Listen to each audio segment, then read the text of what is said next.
Hello. In this video, we are going to discuss a very important and commonly used architectural pattern. It is called Saga pattern. In many system design interviews, this pattern becomes an important part of the design. To successfully design a system, it is important that you identify key ways to build a solution. And often the first pattern you should think of is Saga. No complex system can fit in a single architectural pattern, so you have to be mindful of that. But understanding key components and the trade-offs is crucial. Saga pattern is one of the patterns that comes into play when you have a system that has several steps which need to happen in a particular order. Depending on outcome of a particular step, next one will be triggered. This is most common in systems such as e-commerce, payments, executing background tasks, resource reservation systems, delivery apps, etc.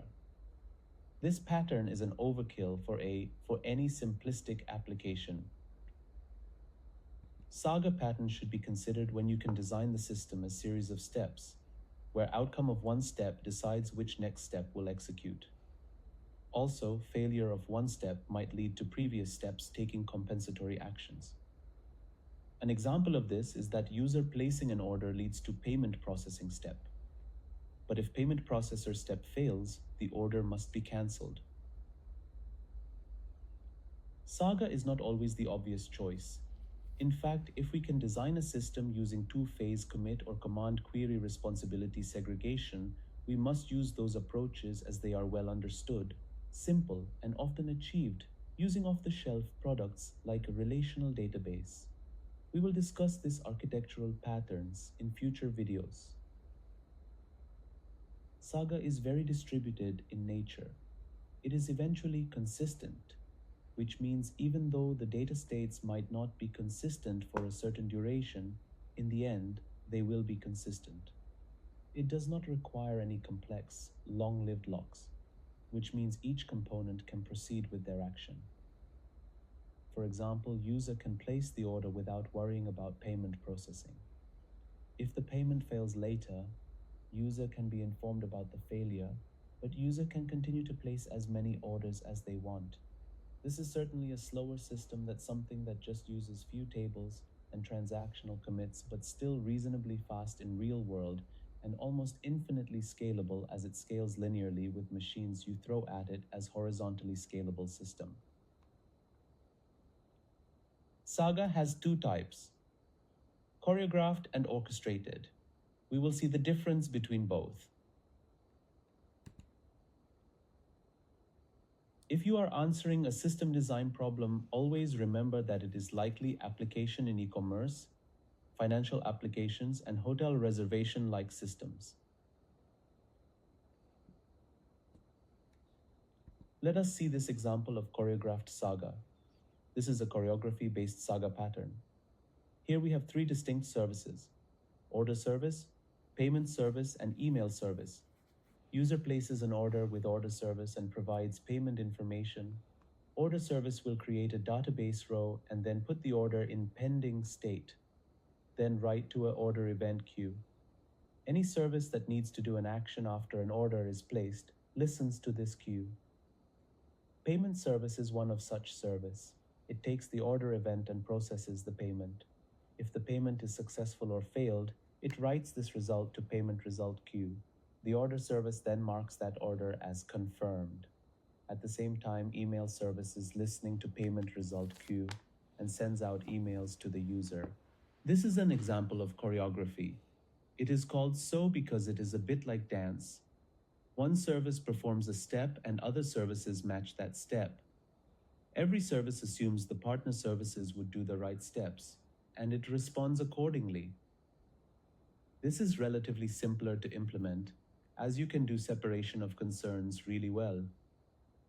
However, each service needs to properly understand its own mandate and ensure it is doing what other services expect. If a service performs wrong step, it will result into that bug being propagated throughout the metaphorical dance.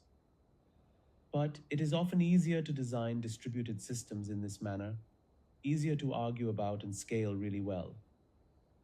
Analytics and getting a clear picture of what is happening here is slightly harder as you often have to look up data at different places and do a lot of table joins.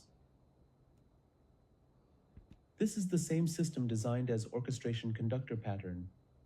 Here, as you notice, we are still using 3 services and queues to do async message passing.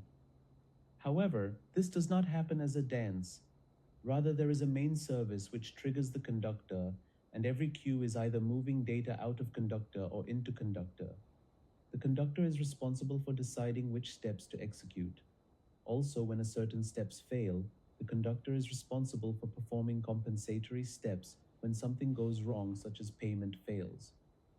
Conductor also has a good idea of what is the current state of a particular operation.